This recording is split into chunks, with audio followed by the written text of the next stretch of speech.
I am here to take your 5 minutes just telling you about my experience on learning. We all know there is two types of learning. First one is parrot learning and second one is what? Practical learning. जैसा कि हम सब जानते हैं तोता क्या बोलता है, जो हम उसे बोलते हैं या रटाते हैं वो वही बोलता है। तो हमें ऐसा नहीं बनना है। आजकल की सिचुएशन में, करंट सिचुएशन में आप कहीं भी जाते हैं तो आपको अगर किसी भी कंपटीशन में बैठते हैं तो अगर आप जा रहे हैं तो आपसे अच्छे और ब्रिलियंट स्टूडेंट मिलेंगे। तो अगर उन भीड़ में आपको अपना कहीं स्टैंड रखना है, कहीं स्टैंड बनाना है, उनसे अलग दिखना है, तो आपको कुछ अलग एक्स्ट्रा नॉलेज रखनी होगी। चीज़ें तो सब रटते हैं, बस हमें कुछ अच्छा नॉलेज रखना है। अगर रट के आगे बढ़, अब वो टाइम नहीं रहेगा कि आप चीज़ों को रटें और जाके लिख दें। अभी प्रैक्टिकल का ज़माना है। चीज़ों को अगर आप सीख रहे हैं, अगर आप कोई कॉन्सेप्ट सीख रहे हैं, उसके पीछे लॉजिक सीखिए कि क्या लॉजिक है, क्या फैक्ट है। रटी हुई चीज़ें आप करंट टाइम में तो रट लेंगे, लिख देंगे, फिर आफ्टर सम टाइम क्या होगा, रिविजन नहीं होगा तो आप चीज़ें को भूल जाएंगे। तो आज टाइम, ये हाई टाइम है कि चीज़ों को आप कॉन्सेप्ट वाइज सीखिए। कॉन्सेप्ट सीखते हैं तो आपको उस ब्रीफ नॉलेज होगी, आपसे कभी भी कैसी भी क्वेरी होगी आप उसे बोल सकते हैं, एक्सप्लेन कर सकते हैं। हमें चीज़ों को रटना नहीं है, हमें चीज़ों को समझना है, कॉन्सेप्ट समझना है, लॉजिक समझना है, फैक्ट समझना है। कि अगर मैं आपसे 10 दिन, 15 दिन, महीनों, सालों बाद पूछूं तो आपको वो चीज़ें याद हो। क्लियर? तो आज से आप किस चीज़ पे फोकस करेंगे, चीज़ों को रटेंगे या कॉन्सेप्ट वाइज क्लियर करेंगे?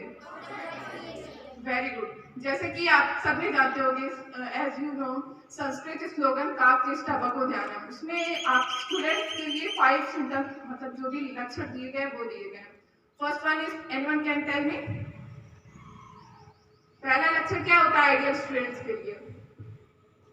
काक चेष्टा। What is the meaning of काक चेष्टा?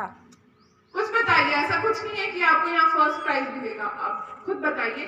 क्या सबने संस्कृत में पढ़ा होगा काक चेष्टा बको ध्यानम?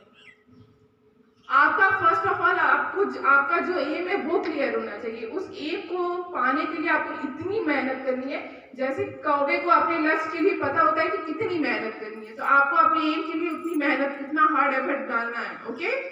और आपका एम को, आपका फोकस होना चाहिए। ये नहीं कि आप पढ़ रहे हो आपको पता ही नहीं, आप इतना एम रखो कि मुझे क्लास में अपनी रैंक फर्स्ट चाहिए।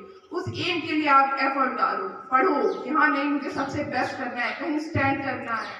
ओके? तो आपको अपने एम को लेके फोकस होना चाहिए, कंसंट्रेशन होना चाहिए, और ये नहीं कि खा पी के सो गए। उसके लिए एफर्ट्स करो, मेहनत करो, तभी आप कुछ बन पाओगे। आज रियल लाइफ में ये कंपटीशन बहुत है। अगर एक वैकेंसी निकलती है तो उसके लिए लाखों लोग फॉर्म डालते हैं। अगर आपको कुछ अच्छा करना है तो आपको उतने एफर्ट्स डालने होंगे। चीज़ों को रटने से अब कुछ नहीं होगा, चीज़ों को प्रैक्टिकली सीखिए। आपको इतने अच्छे कैंपस मिले हैं, कंप्यूटर लैब मिली है, चीजें आप सीखिए। आजकल डिजिटल जमाना है, डिजिटल जमाने में आप सिस्टम आपको अवेलेबल है कैंपस में, आप चीजें सीखिए, टीचर से कांटेक्ट करिए।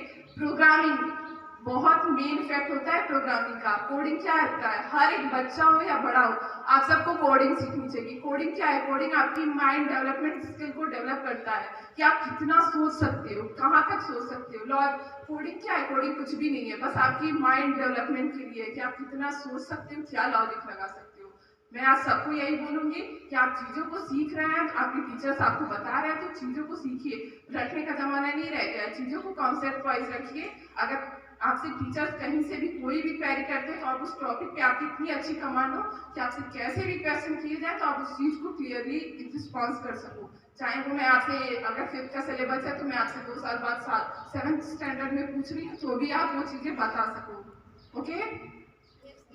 तो आज का मोरल क्या है, समझ आया? आपको किस पे फोकस करना है?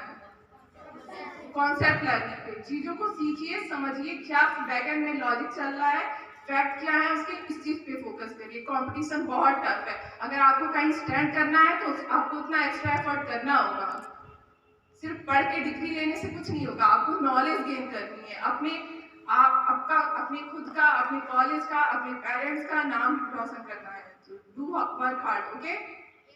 Thank you. I would like to call Mridul for thoughts from class with.